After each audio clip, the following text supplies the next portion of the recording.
Hi there, Lindsay here, the Frugal Crafter. Look, my room is still clean. Can you believe it? Today I'm going to share 5 quick and easy ways that you can dress up your envelopes when you're mailing out your handmade cards. Because who wants to hide your light under a bushel? You want to show your creativity on the outside of the envelope too, and that way you can bring joy to people that see the letter on its journey from the post office to the mail carrier. And plus, it's going to be a real kick for somebody to get that in their mailbox. This video is brought to you by Rubber Stamp Tapestry. They're the peg stamp people. I will have a coupon code in the video description so you can save 20% off of your peg stamp order of $10 or more. It's Lindsay17, but I'll put all that info in the video description. And I'm going to show you some really fun ways that you can dress up your envelopes. It's not going to take a lot of time. It's not going to take a lot of skill. It's not going to take a lot of supplies either. And you can totally do this, believe me. So without further ado, let's go to the table and I'll show you how it's done. This first technique only requires a pen and a ruler and about 2 minutes of your time. You're simply going to draw 6 parallel lines across the back of your envelope, and you want to make sure the distance between the lines is big enough to write your address. And I'm just connecting each of those lines with a straight line, and you can see we're making a ribbon. So I put a little notched set of lines on the outside, top and bottom, and then I just connected the ribbon pieces with some straight lines, and I'm crosshatch shadowing those inner parts, or you could just use a light gray marker to shade it in there if you don't want to crosshatch. And that it gives you 3 lines for your address lines, and I think it looks really great. And for a return address, just make a little simple banner up in the corner, and that's how you do that.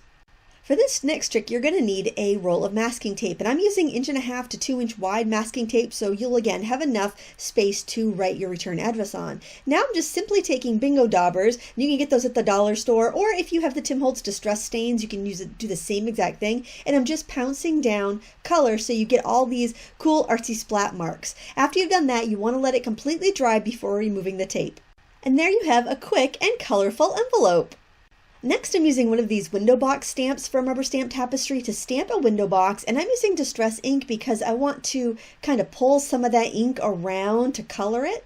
I'm just using a wet brush to drag some of that ink around, and if you want more color, simply press your ink pad to an acrylic block and make a little palette and do it that way. Then you want to dry the envelope before you add a little masking tape, and this again is going to block off the area that we want to write on later. So this is just masking off our address portion.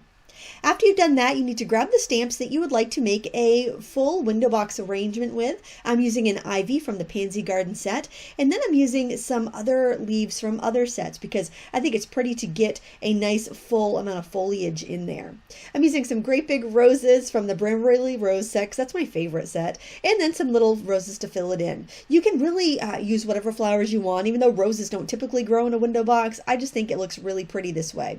And then I'm filling in with some more little multi-leaf little flower or leaf bunches there, and just go in and tuck in some darker leaves around the roses to kind of nestle them in this arrangement.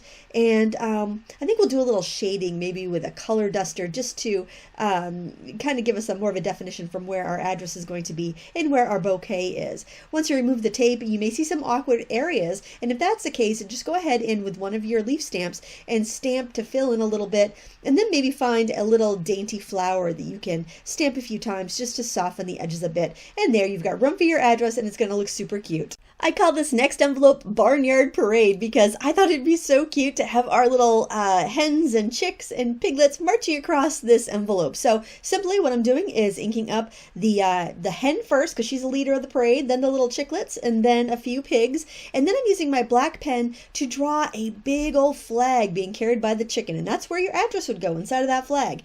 Then I decided to put some party balloons attached to the pigs, and then some little party hats on our little chickens, and that just makes me giggle, and I think that would be so fun to get in the mail, especially with a birthday card inside. I'm just using my regular old water-based markers to fill this in. Fun fact, when you're stamping on envelope paper, it's a more absorbent paper than the cardstock you stamp on, so generally the stuff's not going to run as easily as like a watercolor paper would, because it doesn't have that sizing in there. It kind of grabs the ink, so you can be real creative with the markers that you have. I stamped on some grasses and I called it good. There are many ways you can do this next technique. I'm going to do a faux wax seal, but I'm actually going to use a little pellet of wax, but you could use colored glue sticks, you could use a melted crayon, a melted candle, whatever you have is just fine. You could even use a big gob of embossing powder if you have that. So with these little wax pellets, you have to kind of heat them up with a heat tool. They're designed to use for rubber stamps and stampers. So that's what I'm doing here. And then I'm inking up my little peg stamp, and I thought the seahorse was really cute in gold ink, and I'm simply going to press that into my envelope. Now, the one thing to warn you about this particular method is you're putting heat for a long time on the envelope, and it may scorch your envelope, and you also want to make sure that you're holding your peg stamp in the correct orientation, or you'll have a sideways seahorse like I did here. I hope you enjoyed this tutorial today. It was a lot of fun to try out these 5 different fun ways to make your envelopes a little more special, and if you have a tip on how to make your envelope special, share it in the comments below, because sharing is caring, and we love to hear your ideas. Thank you so much for watching. Please check out our sponsor, Rubber Stamp Tapestry. You can find them at pegstamps.com. Use the coupon code Lindsay17 to save 20% on your next peg stamp order. Thank you so much for watching. Until next time, happy crafting.